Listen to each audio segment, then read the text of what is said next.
Haunting of Derek Stone, City of the Dead. Chapter 2. The Fall. The train car tilted suddenly to the left, setting off an alarm to the public address system. Abby screamed. The cake slid off her lap toward Ronnie's feet. Out of reflex, he lunged to catch it, missed, and fell toward it almost on her.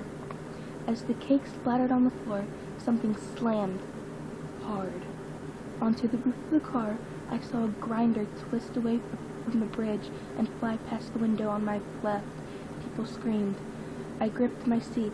Ronnie struggled to stand up, then slid halfway down the aisle toward the back of the car. "Ronnie!" I shouted. It sounded like a little boy yelling, not my voice at all.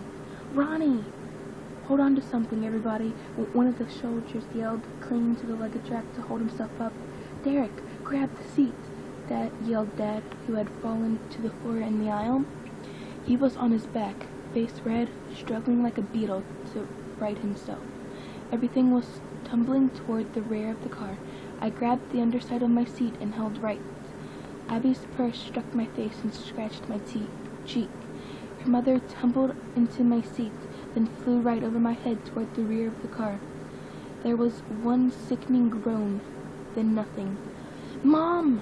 Abby yelled. Something snapped loudly, and the car fell like a dead weight. My stomach lurched to my throat. Screams echoed all around me. We saw the trestles receding above us. We were in free fall.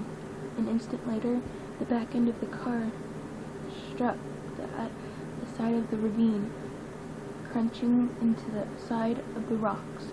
It struck for the moment before flipping toward the chasm. The windows on both sides of the car exploded, spraying glass into the cabin. Suddenly, up was down, and everyone slammed up into the ceiling and back again. My shoulder felt crushed. I smelled vomit. A shaft of iron broke off from somewhere and shot through the cabin like a spear. I tried to duck out of the way, but now Dad was sprawled across my legs. I didn't know where Ronnie had gone. I jammed my head down and squeezed my eyes shut. Then I felt it. The iron shaft struck me in the left ear like an icicle. I blinked for a second. Warm fluid poured through my cheek into my eyes.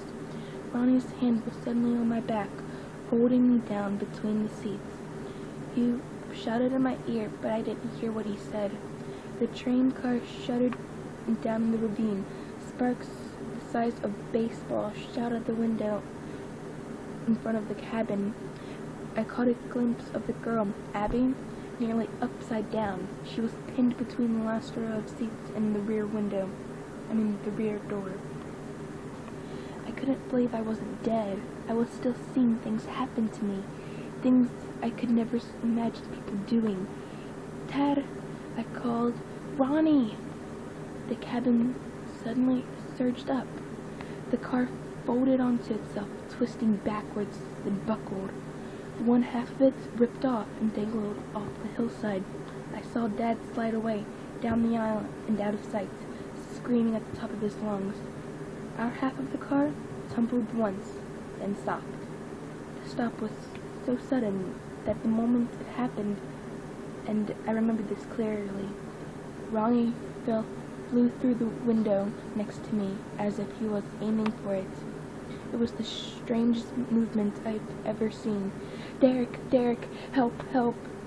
His mouth was wide open, but fell silent as if he flew into the black chasm below. A flame and dust clouded around me.